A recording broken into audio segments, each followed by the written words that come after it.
पितृदेवाय नमः।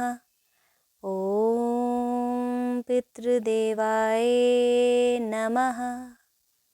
ओम। ऊपर से काटोगे क्या मम्मी? हेलो एवरीवन, कैसे हैं आप सभी? आई होप कि आप अपने घर में स्वस्थ होंगे, मस्त होंगे और हम भी ठीक हैं। तो जैसा कि आप सभी को पता है, आज है पितृ विसर्जन, तो हम उसी की तैयारी में लगे हुए हैं। और ये है सासू माँ, और आज हम जो है यहाँ पर पितृ विसर्जन की पूरी तैयारी कर रहे हैं। और ये दिन जो है ना बहुत इम्पॉर्टेंट होता है, क्योंकि आज 16 श्राद्धों का आखिरी दिन है। और आज अपने जो पितृ होते हैं उनको हम अच्छे से तैयार करके उनको हम वापस भेजते हैं देवलोक में, जहाँ से भी वो आए रहते हैं। तो उसी की तैयारी में लगे हुए हैं। और आप जैसा कि देख रहे हैं, यहाँ पर हमने ये ब्राह्मण को देने के लिए बैगर और पानी और जौ तिल सब तैयार कर रखी है।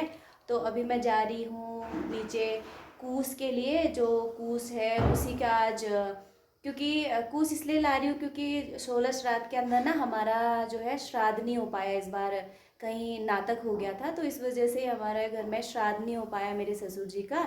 तो आज जो है ब्राह्मण आने वाले हैं और वो करने वाले हैं यहाँ पर तर्पण। अब तर्पण क्यों होता है, क्यों किया जाता है, ये पंडित जी आपको ज़्यादा अच्छे से समझाएंगे, तो आप बने रहिएगा आज के ब्लॉग में। तो चलते हैं पहले कूस काटने।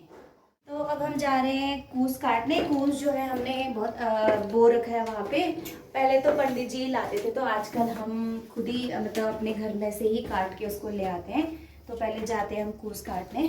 तो देखिएगा आप लोग, देखो यहाँ पर हो रखा हमारा कूस और मम्मी खड़ी है बिल्कुल आंसी लेकर कूस काटने के लिए। मम्मी इतनी बड़ी आंसी से काटोगे? नहीं, काटो, आप काटो। ये देखो, ये देखो कूस कितना बढ़िया हो रखा है। वाह। ऊपर से काटोगे क्या मम्मी? अरे वाह, ये तो काफी लंबा हो रखा है। ये मम्मी कूस मतलब क्यों होता है? कूस की क्या वो है इम्पोर्टेंस? क्यों काटते हैं कूस? क्या होता है कूस से? कूस शुद्ध पौधा माना जाता है, अच्छा।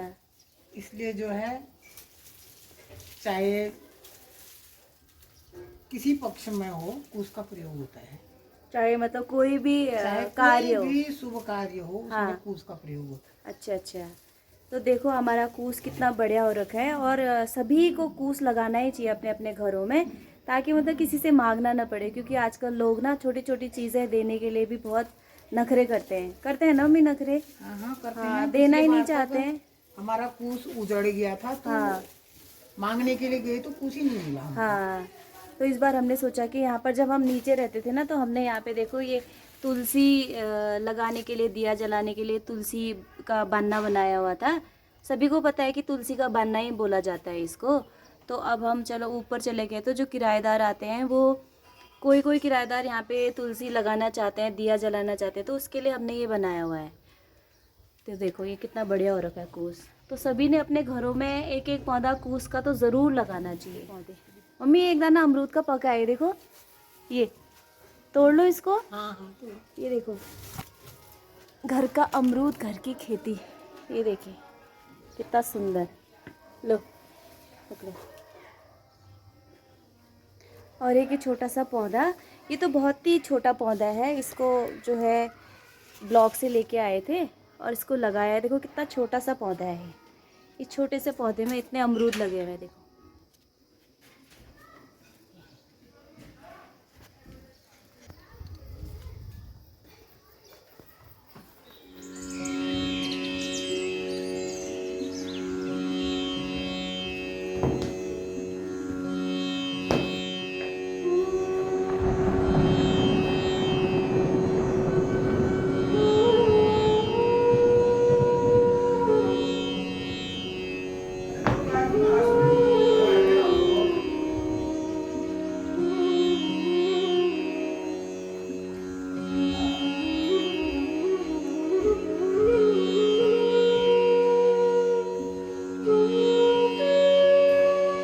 यहाँ पे ये बन गया है रायता। एक्चुअली थोड़ा सा जो है लाइटिंग का प्रॉब्लम होने की वजह से ना रायता जो है सफ़ेद दिख रहा है, वरना ये रायता पीला ही हो रखा है।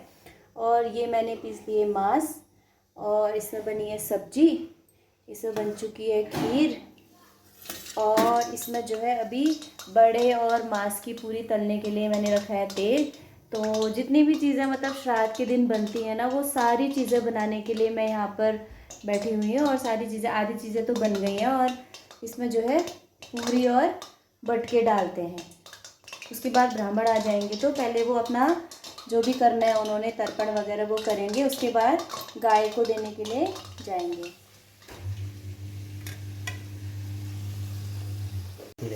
तो यहाँ पर आ गए हैं पंडित जी, देर आए दुरुस्त आए। अच्छा ये बता, चल मैं तुमसे पूछूँ ना कि लगे जो 16 श्राद्ध होना न, श्राद्ध न कर पाना कैसा वजह तो यो लास्ट दिना के नियम छो तर्पणों तर्पण कर सकते हैं आप। पितृ विसर्जन भी ना हाँ पहले दिन बुलाया जाता है हाँ और अमावस्या के दिन पितरों का विसर्जन किया जाता है। हाँ, उनकी विदाई जैसे आह्वान किया जाता है। आह्वान मतलब बुलाना होता है, विसर्जन मतलब विदाई हाँ पितरों की। हाँ तो इसका काम जो होता है सुबह होता है। हाँ। ये हम दोपहर में पहुंच गए हैं, जैसे सुबह तर्पण किया जाता है। अच्छा, हाँ। लेकिन सुबह लेकिन हम सब पूरे परिवार में जितने भी लोग हैं ना भूखे हैं अभी। हमने एक अन्न का दाना भी नहीं लिया है मुंह में और बच्चों को भी नहीं दिया है। तो ये भी तो एक तपस्या हुई एक तरफ से ना। तपस्या हुई है, लेकिन ऐसा होता है कि तर्पण जो होता है सुबह ही किया जाता है। अच्छा, जैसे पार्वण श्राद्ध होते हैं हाँ हाँ तो हाँ अपराह्न में किए जाते हैं। हाँ एक उद्देश्य श्राद्ध जो होते हैं वो मध्याह्न में किए जाते हैं। हाँ ठीक है नी। हाँ। वैसे ही तर्पण जो होता है अमावस्या के दिन अच्छा माना जाता है। ये सुबह पितरों का वार माना जाता है, पितरों अच्छा। का दिन माना जाता है। हाँ। उनकी विदाई का दिन है आज। तो हम लेट हो गए हैं क्योंकि बहुत जगह जाना होता है। कोई बात नहीं, अब ब्राह्मण हमारे एक ही हैं तो लेट तो होंगे ही, ऐसी कोई समस्या नहीं है। अब जो मतलब जिनका आप तर्पण कर रहे हो उनका आशीर्वाद भी हम सब पर बना रहे पितरों का हमेशा। आशीर्वाद जरूरी है। हाँ, उनका आशीर्वाद बहुत ज़रूरी है। पितरों के आशीर्वाद से घर में सुख शांति बिल्कुल समृद्धि बिल्कुल होती है। ये बिल्कुल। बात मैं अपने अनुभव के आधार पर कह रहा हूँ, क्योंकि मैंने बहुत से परिवारों को देखा राज नहीं करते हैं। उन घरों का हाल देख लीजिए आप, क्या होता है उनके यहाँ। वो सोचते हैं कि श्राद्ध कुछ नहीं होते हैं, श्राद्ध बहुत कुछ होते हैं। अब लोग कहते हैं कि श्राद्ध करने से पितरों को कुछ नहीं मिलता है। ये ब्राह्मण अपने खाने के लिए, पूर्ति के लिए ही तब तक काम नहीं करता जब तक उसमें सिग्नल नहीं होते हैं। जो पिंड रूप में हम अपने पितरों को बुलाते हैं, ठीक है नी। जैसे मोबाइल होता है, मोबाइल में जब तक सिग्नल नहीं आते हैं तब तक मोबाइल चलता नहीं है। उसी प्रकार जब तक हम श्राद्ध में पिंड नहीं बनाते हैं, ठीक है नी, तो पिंड बनाते हैं तभी तो हम पितरों को याद करते हैं। और श्राद्ध में उनके लिए है जो अपने माँ बाप का सेवा करते हैं, श्रद्धा से जो किया जाता है उसको श्राद्ध बोला जाता है। किया जाता है उसको श्राद्ध बोला जाता है। जो लोग मतलब मन से नहीं करते हैं श्राद्ध को, तो उनका न करने के बराबर रहता है। ये चीज़ें हमेशा ये एक तरह से अच्छा नहीं माना जाता है। खैर ब्राह्मणों की परिस्थितियाँ भी होती है, अनेक जजमान होते हैं उनके, तो उनको भी। लेकिन पंडित जी आपने ये बात सही बोली ना, मतलब जो भी करना है दिल से करना है, दिखावा कभी नहीं करना चाहिए। और अगर आपके मन में मतलब सच्ची अच्छी भावना है ना, तभी ये चीज़ें सफल भी हो सकती हैं। हाँ, मतलब दिखावा, लोगों को दिखाने के लिए ये सब चीज़ें नहीं करना चाहिए ना। और पूजा पाठ के प्रति भी लोगों का रुझान कम होते जा रहा है। आज पितृ विसर्जन है और पितरों की विदाई के लिए हम अभी लास्ट तर्पण बचा है, तो वीडियो बनाया जा रहा है दीदी के द्वारा। आप भी तो अपना चैनल के बारे में बताओ कि ये जो हमारे पंडित जी है ना, इनका एक चैनल है और काफ़ी अच्छी ग्रहों की गणना करते हैं ये, और जन्म पत्री भी। हाँ, बहुत अच्छी मतलब गणना करते हैं और जन्म पत्री बनाते हैं और काफ़ी विद्वान है ये। और हरिद्वार कांगड़ी विश्वविद्यालय से इन्होंने शिक्षा प्राप्त की है। कांगड़ी विश्वविद्यालय से नहीं, जगतदेव संस्कृत विश्वविद्यालय। अच्छा, तुरपुर कांगड़ी विश्वविद्यालय अलग हुआ। हाँ। वहाँ महाविद्यालय बहुत सारे हैं। हाँ। तो हमने जगतदेव सिंह संस्कृत महाविद्यालय से शिक्षा प्राप्त की हुई है और अन्य ग्रंथों को भी हमने पढ़ा है, सारे ग्रंथों को पढ़ा है। मैं चाहता हूँ कि भगवान तो वैसे भी सभी गुणों से संपन्न होते हैं, फिर पूजा करने की क्या आवश्यकता है, ठीक है नी। पूजा करने से ऐसा होता है कि जो सर्वशक्ति ज्ञान व्यक्ति होते हैं वो भगवान हैं। हम उनके सानिध्य में रहेंगे तो हमें सुख समृद्धि के लिए हम भगवान की पूजा करते हैं। भगवान को हमारी पूजा की कोई आवश्यकता नहीं है। आप करना चाहें तो भी कर सकते हैं, बिल्कुल बिल्कुल बिल्कुल, है कि नहीं।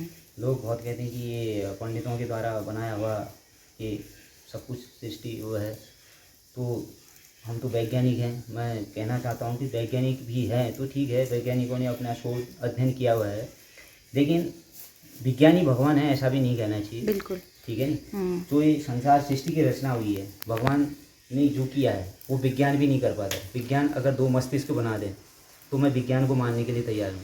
वो अभी तक 2 मस्तिष्क बना ही नहीं पाया है। सही बात है। ठीक है नहीं। और वो श्वास अलग से बना नहीं पाया है। ठीक है नहीं। वो बिल्कुल। विचार अलग से नहीं बना पाया है। सही बात उसने है। अपने क्षेत्र में। बिल्कुल। ठीक है नहीं। बिल्कुल सही बात। तो ये किसने बनाया ये आकाश? मैंने तो बनाया नहीं, आपने तो बनाया नहीं, वैज्ञानिक भी नहीं बना पाएंगे। ठीक है नहीं।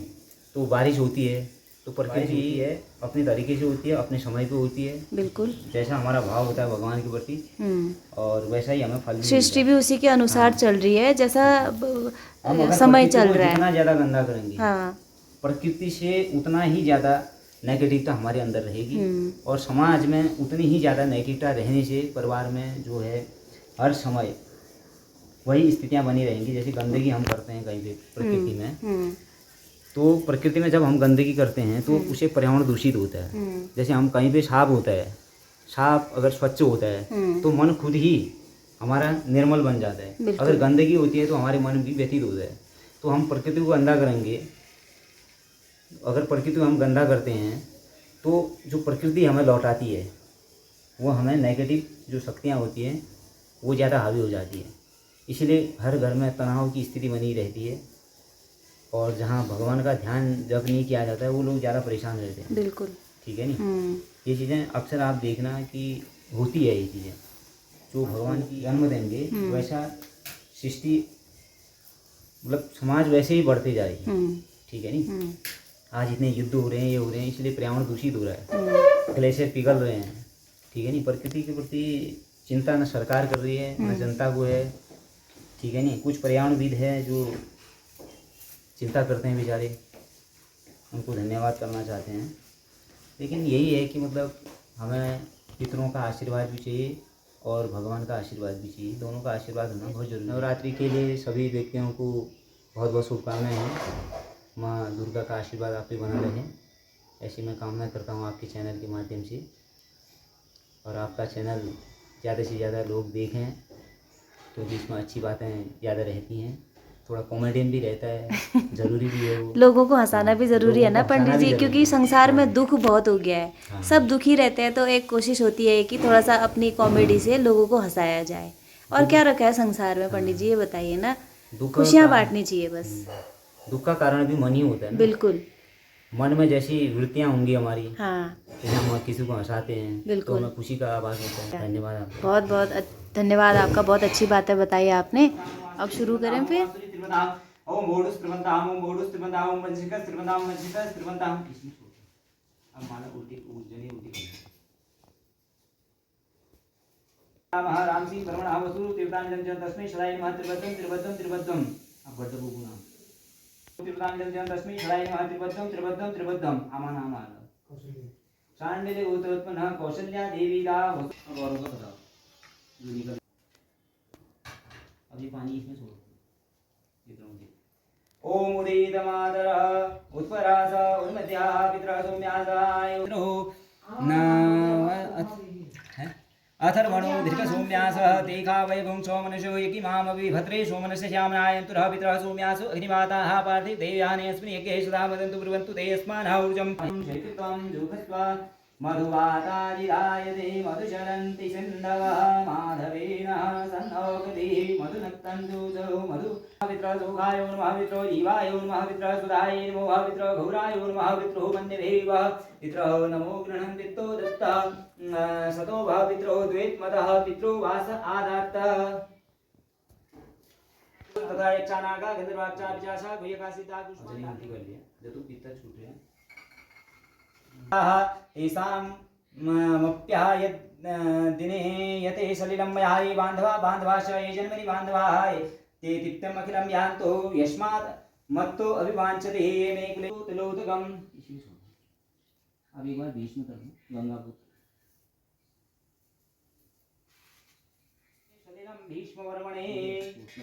उपमाश्चविष्टाः शतशयोनिमसदश विवा इदं विष्णुर्विचक्रमे देधानि दधे पदं समूढमशिभागं चुरे स्वाहा विष्णवे नमः। ओम नमस्ते रुद्रमन्योऽतुत इघवे नमः बाहुभ्यामुपदे नमः रुद्राय नमः। ओम सवित्रे नमः। ओम मित्रस्य चरकणी धृतो भो देवससानहि दुम्नं चित्रस्तम्। ओम मित्राय नमः सोमाय नमः ईशानाय नमः ब्रह्मणे महावन्ताय नमः। अब तक पानी ला ली। ओम ब्रह्मणे नमः। ओम अग्ने नमः पृथ्वी नमः सद्भ्यो नमः वाचे नमः सुत्वे महेभ्यो नमः विष्णुवे नमः अद्भ्यो नमः वामपदे वरुणाय नमः। आते पानी अखान में लगा लिया कि तुरंत पर रोग शोक दुख दाल दूर कर दिया। ओम सजवर्षः तन्नो मनसा वित्ते तरवा तो आता सो अनेना यथाशक्ति कृतेन देववंशी प्रतितर्पणा। अरे ये डाल रही और क्या हैं हाँ मशीन का तो पालो ना ठीक है। शिनकाले बना रहे थे कोच भी कहीं नहीं आए काम अब। तो फ्रेंड्स ये था आज का हमारा पितृ विसर्जन का ब्लॉग जो है। जो भी मैंने दिखाया आप लोगों को पंडित के द्वारा, जो भी आप लोगों को पता चला कि पितृ विसर्जन क्यों होता है, क्या इसका मकसद है और क्यों ये पितृ विसर्जन मनाया जाता है, तो आप लोगों को इसकी जानकारी मिली होगी आज। तो कैसा लगा आज का ब्लॉग ज़रूर बताइएगा। और सिर्फ पितृ विसर्जन दिखाना ही एक मकसद नहीं था मेरा इस संसार के इस ब्लॉग को देखने वाले सभी भाई बहनों से सिर्फ एक ही विनती है कि कृपया इस ब्लॉग को मत देखो, मत लाइक करो, कुछ मत करो, लेकिन अपने माता पिता, अपने सास ससुर, अपने बुज़ुर्गों का मान सम्मान, उनकी इज़्ज़त, उनका दिल कभी नहीं दुखाना है।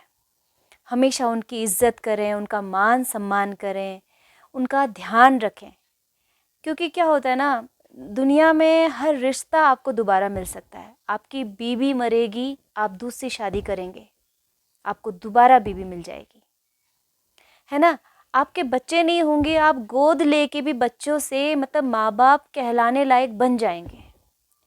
लेकिन अगर एक बार अपने माँ बाप का साया आपके सर से उठ गया या गलती से भी उनका दिल दुखा दिया आपने, तो फिर माँ बाप का ना आशीर्वाद मिलेगा आप लोगों को, न उनकी जगह कोई ले सकता है। आप सभी से निवेदन है, कृपया अपने घर में जितने भी बुज़ुर्ग हैं, आपके आसपास, आपके जानने वालों में, आपके माता पिता, जितने भी आपके घर में सयाने लोग हैं, उनका आप ध्यान रखिए, उनका दिल कभी मत दुखाइए। क्योंकि ये जो श्राद्ध है ना, ये मरने के बाद आप कितना ही कर लो, अगर आपने जीते जी अपने बड़े लोगों का, अपने माँ बाप का, अपने सास ससुर का कभी दिल नहीं दुखाया है, तो उससे बड़ा पितृभक्ति, पितरों की भक्ति कोई नहीं हो सकती। आप भगवान की कितनी ही पूजा कर लीजिए, लेकिन अगर आपने अपने माता पिता का दिल दुखाया है, उन्हें कभी हर्ट किया है, तो फिर आपकी भक्ति सफल नहीं है। तो यही मैं आज आप लोगों को कहना चाहती हूँ अपने ब्लॉग के माध्यम से। अपने माँ बाप का ध्यान रखिए, अपने सास ससुर की इज़्ज़त कीजिए, उनको कभी दुख मत दीजिए। और आशा करती हूँ कि आप लोगों को मेरे चैनल के माध्यम से बहुत सारी चीज़ें जानने को मिली होंगी। तो मिलते हैं नेक्स्ट ब्लॉग में, और कल से एक नई शुरुआत, क्योंकि कल से नवरात्रि स्टार्ट हैं। तो मैं कोशिश करूँगी कि अच्छे इसी तरह से वीडियो बनाऊँ। बहुत बहुत धन्यवाद आप लोगों का, इसी तरह बने रहिए मेरे चैनल पे। Thank you.